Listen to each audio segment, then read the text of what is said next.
Hello and welcome to Sip&Snip, a data snipper podcast. Today I'm joined by Toon, who is the tech strategy lead for Beavers and Struthers and the host of Digitals in a Cruel World podcast with the Digital Disruptors. John, welcome to Sip&Snip. Thanks, Josh. Great to be here. Today, the main topic that we're going to be discussing is software solutions outside of the UK's top 10 audit firms. But before that, let's just get to know John a little bit. John, can you tell me about yourself and your role at Beavers and Struthers? Okay, no worries. I've been in the UK accounting audit market for a little over 20 years now. So, getting to be one of those old timers that gets old and grey in this space, I guess. And I've been with the firm for about 8.5 years or so now. I joined originally in the audit team as a manager, kind of moved my way up, and then always had an interest in technology and spurred on really by the sort of cloud accounting sort of technology revolution that we've had in the UK over the last 10 to 15 years or so. And basically got to a point where I was getting frustrated, I guess, with our internal technology and our processes and our systems. And it always seemed to be that it was me who was complaining about things not working as they should, and occasionally coming up with ideas to fix those problems or those complaints. To the point where I guess the firm finally got fed up of me being in audit and sort of gave me this new role of tech strategy lead, and want me to really focus in on how do we maximize the benefit of the technology we have at the moment, and also what should we be looking for in the future, and clearly there's lots of exciting things happening in our world at the moment, and how do we implement that in an effective way to make our teams work more efficiently, make the work-life balance better, and make work in general a bit more enjoyable, I guess. Amazing. Another thing that I stumbled across, which I listened to an episode and I really enjoyed it, was your podcast, Digitals in a Cruel World, as I mentioned earlier. Can you just tell me a bit about that, how it started, what the purpose is? We started, maybe 3 years or so ago now. And like many things, it was kind of one of those ideas that I'd been thinking about for a while, and the team that I do it with, so Indy and Ryan as well, I think they'd equally sort of been thinking about it. And originally, I'd actually spoken to another friend of mine who works for Dext in the UK, and had sort of said, "Oh, you know what? We're always having these phone calls, and we're talking about technology and what's happening in the space and all sorts of things, and we should record them and put them out there." And then, effectively, because two men were involved, nothing really happened, and what it required was a friend of mine, another accountant who works up in Scotland. She just introduced me to Ryan and Indy and sort of said, "Oh, I think you guys are all kind of having the same sort of ideas and thoughts. Maybe you should have a conversation." And it's one of those things where I think we got introduced in the summer months, and by September we'd got a podcast that we were starting to record and put out there. The reason this podcast is even happening between you and I, which I love, by the way, is because of a LinkedIn comment that you made about our first episode, Audit Tool Spray. And you said, "I wish we had too many audit tools.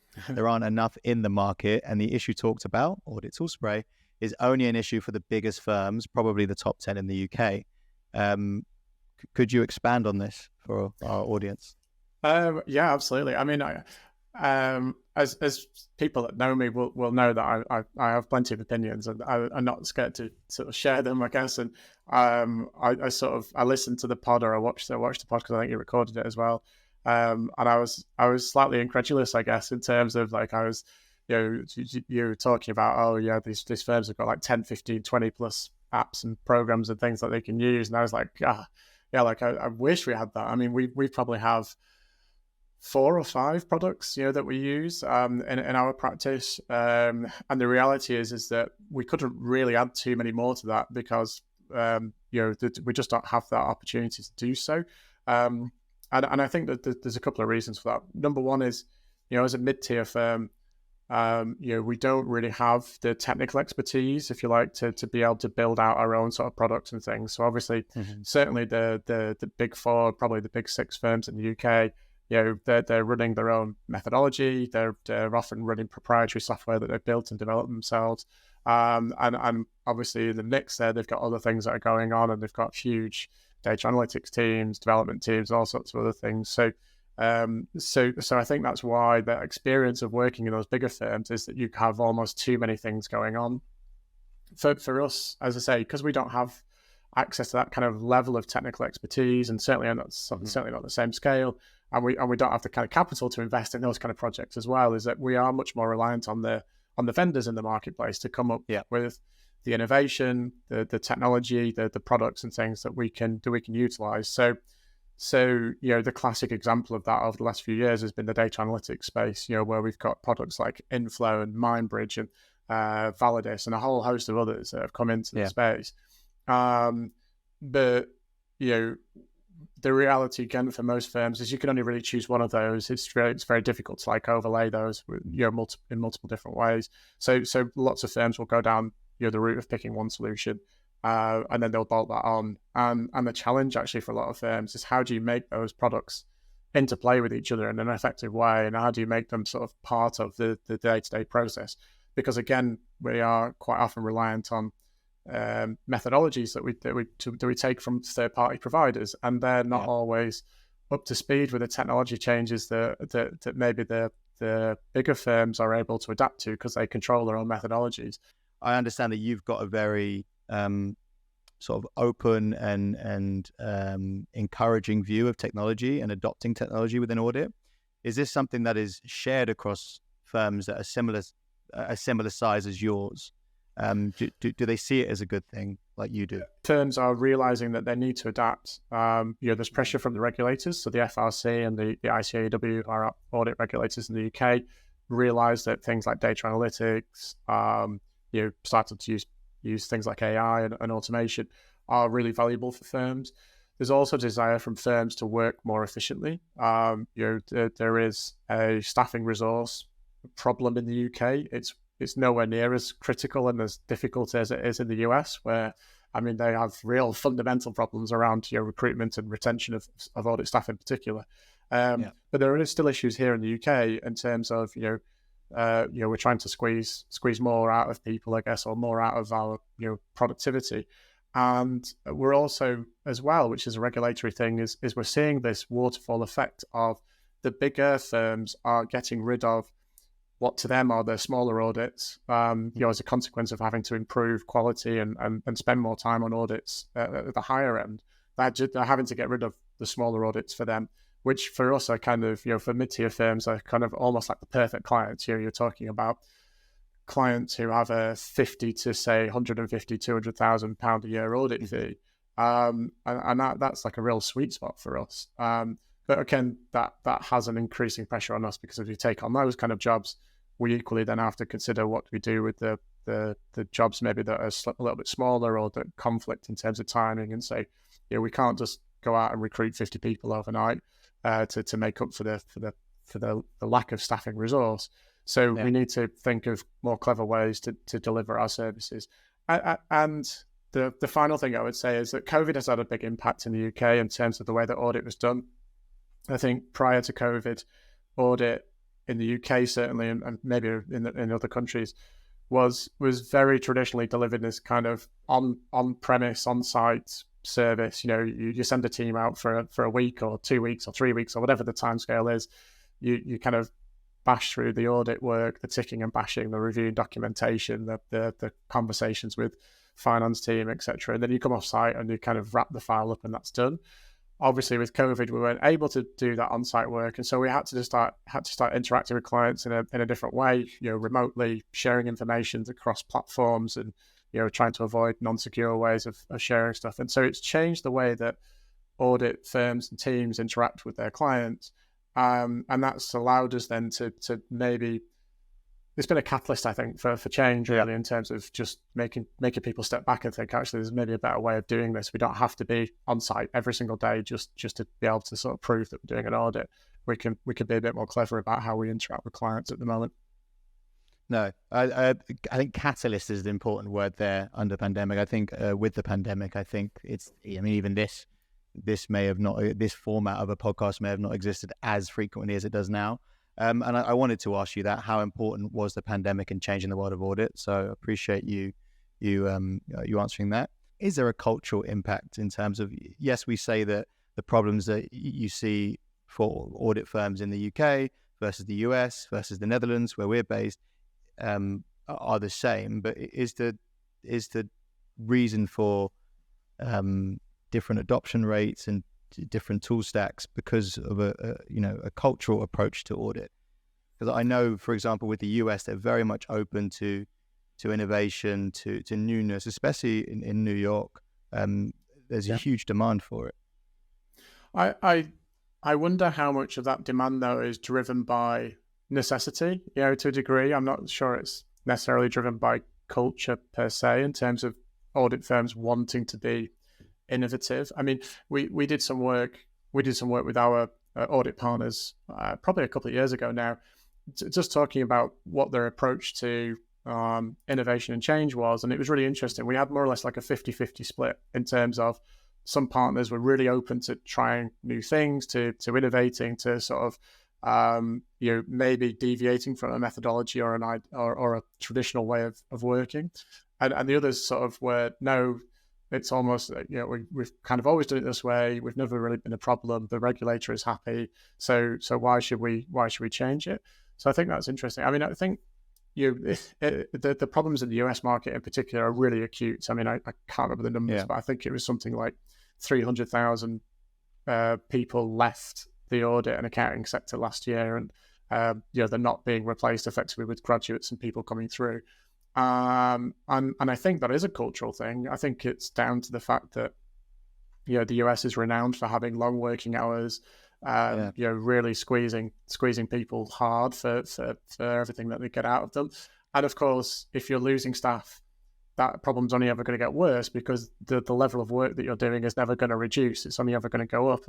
And so that's a real challenge. So I think the requirement for firms, certainly in the US, to bring on new technologies is around a necessity more than anything else, in terms of if they weren't doing it, they're almost going to be a breaking point. And, I don't know.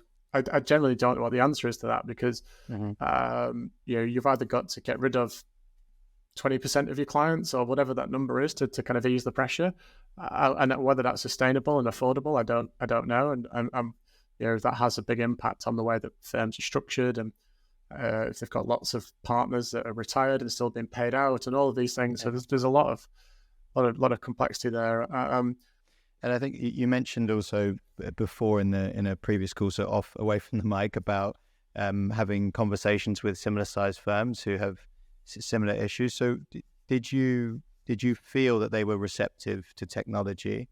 I mean, as much as you are, because I guess what I'm trying to see here is, are you weirdly the odd one out in this space who is very, very progressive and trying very hard to innovate something that is getting a bit outdated here in places? I think I'm always the odd one out, Josh, but I'm not entirely sure that's down to the firm or anything else. But no, I think I do talk to a lot of other firms, a lot of other mid-tier firms, and actually that concept, that idea of actually talking to other firms, effectively competitors, if you like, would never have happened 4 or 5 years ago. It just wouldn't have happened. There wouldn't have been a forum for people to go to events, to sit down, to talk about the problems, the pain points that people had, whether that was technology, people, regulation, etc. And firms are way more receptive now to actually sharing ideas and talking about stuff. And I think ultimately, quite often what I see, and this is not just a UK thing, but it's sort of almost an international thing, is that we are all generally facing the same kinds of problems. Our practices in terms of the environment that we work in is becoming increasingly complex. Technological change is accelerating faster and faster every day. There are resource pressures on our people. Everyone wants to do more for less. Client demands generally are increasing as well. Plus, you've got all the macro and microeconomic conditions that happen. So there's a whole plethora of things that you've got to worry about. And I guess some of those issues are not new. There's always been macro and microeconomic issues. There's always been technological change and stuff. But I think everyone feels that the pace of change is just accelerating faster and faster. Is the scarcity outside of the top 10? Is it as simple as pricing, or are there fundamental differences between the way medium-sized and bigger firms approach audit? From what we see, it is about talent retention, it is about quality and time saving, improving work-life balance, and these kind of things. Is it the same issues that you see? Yeah, I think it is, and I think the biggest challenge at the moment with the ecosystem, if you like, is it kind of comes back to technical expertise. Is that if I kind of switch back to kind of looking at the cloud accounting space, is that the vendors build these products, and what they tend to do is they tend to build into a particular product with an integration, and then they can kind of expand that out. And that works really well for accounting audit firms. And it works really well because quite often we don't have technical expertise. So we had this thing 4 or 5 years ago where accounting products were coming to the market going, wow, we've got this great open API and you could do all these things with it. Problem is if you've not got a developer or you've not got a low-code solution like Zapier or Power Automate that you know and understand, you can't make any use of that open API. So it's just a feature on the list that's completely irrelevant. And I think that's kind of, we're at a little bit of a point with a lot of the audit products at the moment, is that they're coming to market with open APIs, and certainly some mid-tier firms at the moment do not have the technical expertise to be able to leverage those properly. Others do.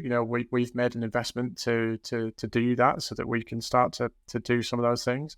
But that wasn't really stimulated by the audit market. That was stimulated just by a wider business need. And it just so happens that we can now use that within some of our audit tools. But I think you're right. And I think that there is pressure on our marketplace to improve quality, whether that's perceptually or genuinely. Because all of the press that's around audit is usually negative. It's usually about the failures. Ironically, most of the press is usually around the big four as well, because it doesn't tend to filter down. Beever and Struthers as a firm is not big enough to get on the front page of a national newspaper if we have an audit failing, and most of our clients are not big enough to warrant going on the front page of a newspaper if there is an audit failing as well. That's not to say that we don't care about quality, but I think the reputational risk for us is maybe a little bit lower than it is for the big firms. But to improve quality, you've got to do things that allow the staff to focus in on the risky areas. And whenever you look at the failings that we've had over the last few years, they're not around things like have they checked enough invoices? Have they verified that the invoices are genuine and accurate? They're around more of the subjective, conceptual areas of audit and accounting, which, to be perfectly honest, are the areas that are always done last because they're most difficult. They're more often than not rushed because they are done last because they're done at the end of the audit period that's booked. And so what we need as a practice in this market is we're looking to kind of automate and make the mundane tasks like the invoice checking and things like that as slick and as easy as possible, so that we can free up the time of our staff to do more of the subjective work with a bit of breathing space, a bit of headspace to actually think about these things properly and not kind of rush it on a Friday afternoon because you've got to get the file closed down and off for a review. I mean, it's almost verbatim what we're hearing from the largest firms as well. They're the same issues. So, which leads me to the next point. It's something that I've also heard a lot from the audit space is the future of audit is intelligent automation, AI.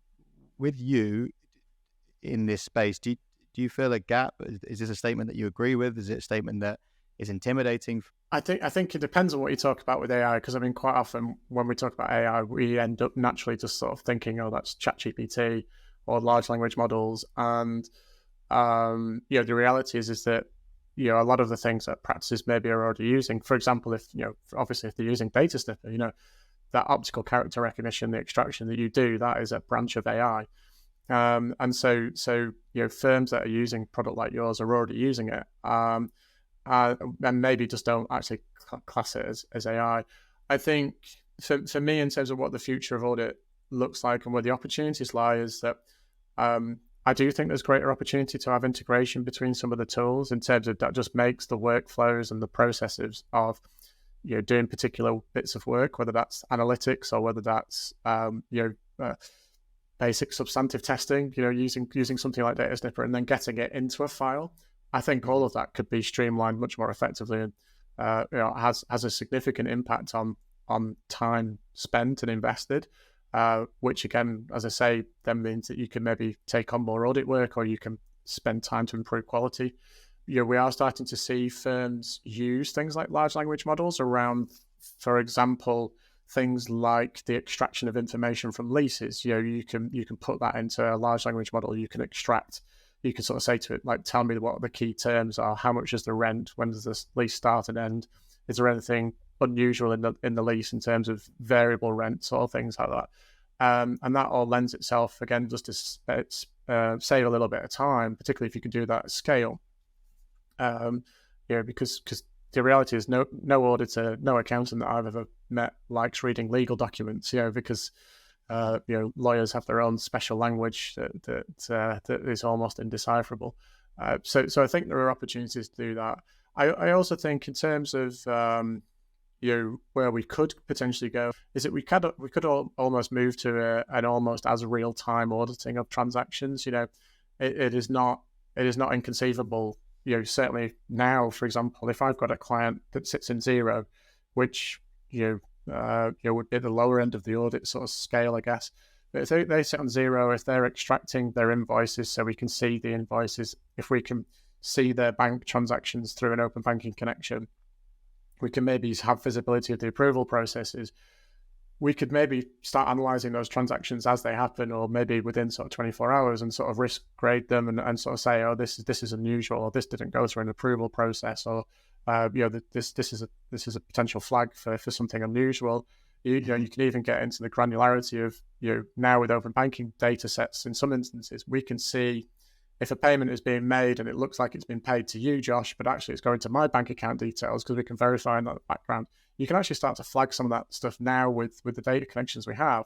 It's just that we can't kind of do it cohesively in one place, and that's the big challenge for firms. So I think there's lots more that could move on in that respect.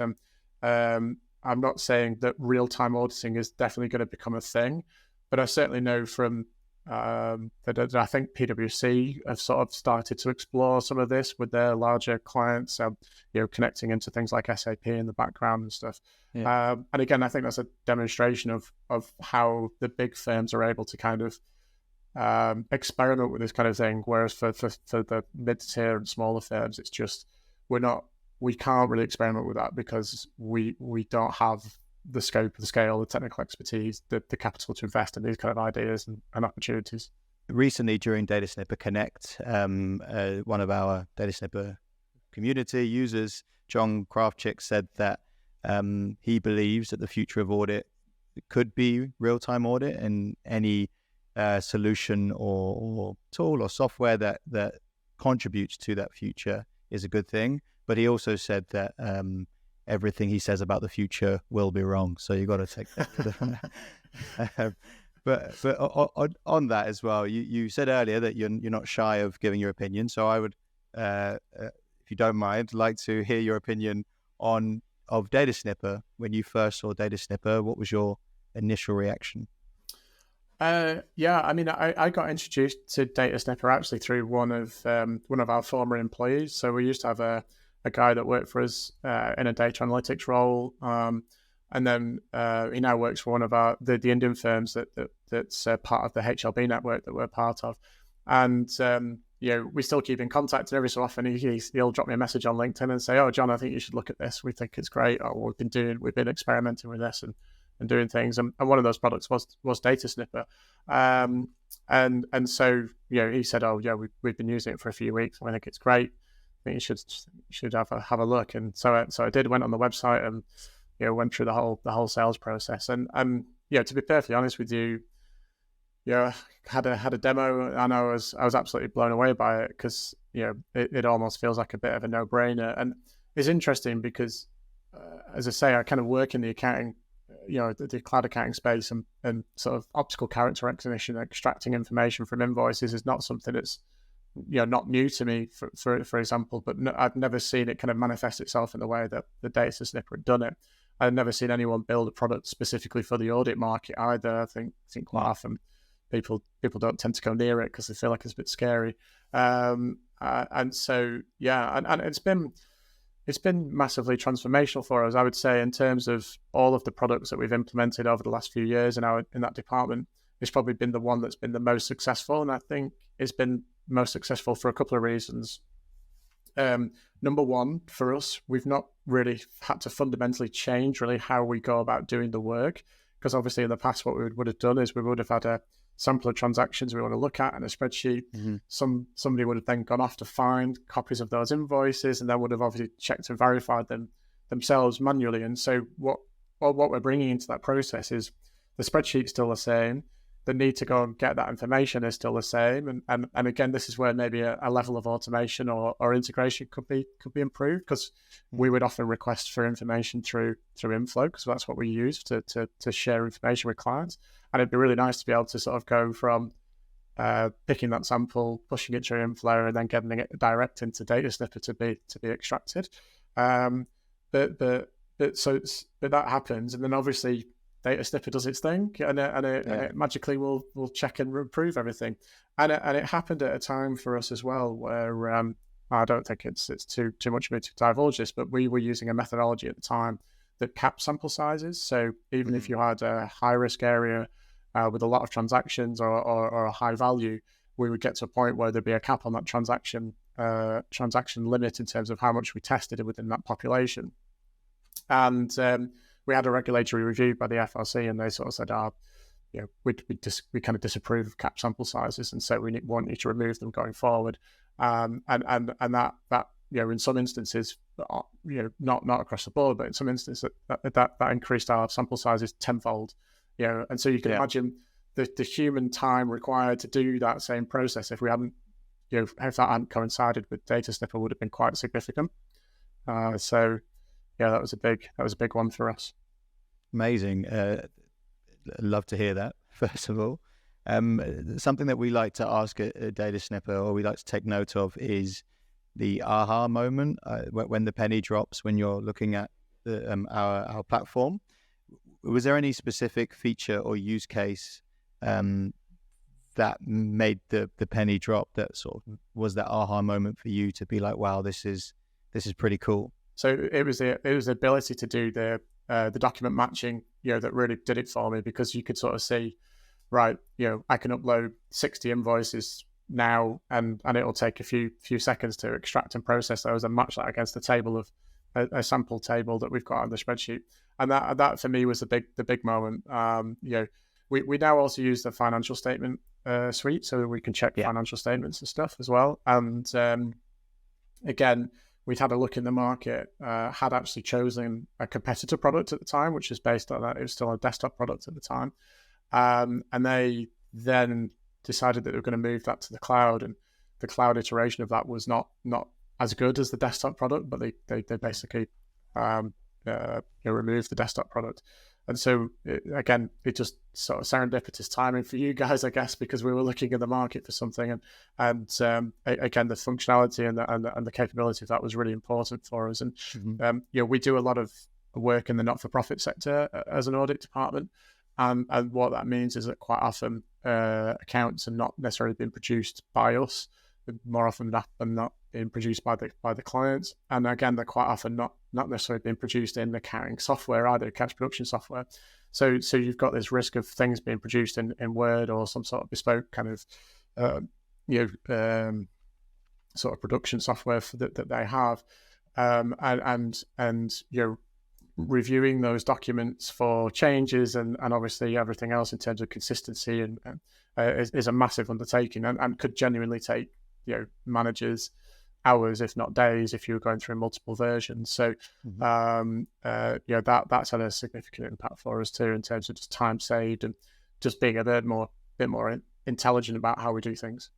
And my one final question, at DataSnipper, we hear a lot about one of the benefits that we hear that maybe is we don't speak about enough is the ease of adoption and the learning curve not being that steep.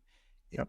On the other side of that statement, is that big problem? Is the adoption process just too time consuming, too difficult? Is the learning curve too steep with regard to other solutions? And is that something that you've noticed? Yeah, it is, absolutely. I mean, you're absolutely right with, I think one of the reasons that Data Snipper was so successful for us and has been so successful for us as a product is that, number one, you sit in Excel, so that's super familiar to an accountant auditor. That's like our best friend, isn't it, in terms of the workplace. Number two, as I said before, you don't really have to fundamentally change your process and things. And if I kind of contrast that with other areas where we've tried to make change in audit, so our use of data analytics is a classic example. I kind of alluded to it a few times. Is that if you can't use a data analytics tool to basically lift and shift a test that maybe was done manually, the complexity then comes is like, well, if I do this test on revenue in my data analytics suite, am I duplicating work that I'd already do substantively or in another place on the audit file, or is there a crossover, or does it mean that I can rely on the data analytics and reduce the work over here? I think that's the big challenge. On that, John, I think that those are all my questions. So I wanted to first of all say thank you very much. It was a pleasure speaking with you. I found it very insightful. Thanks, Josh. It was great being on. Cool. I've been Joshua Namdi-Gugwa. This has been John Toon, and this has been Sip and Snip.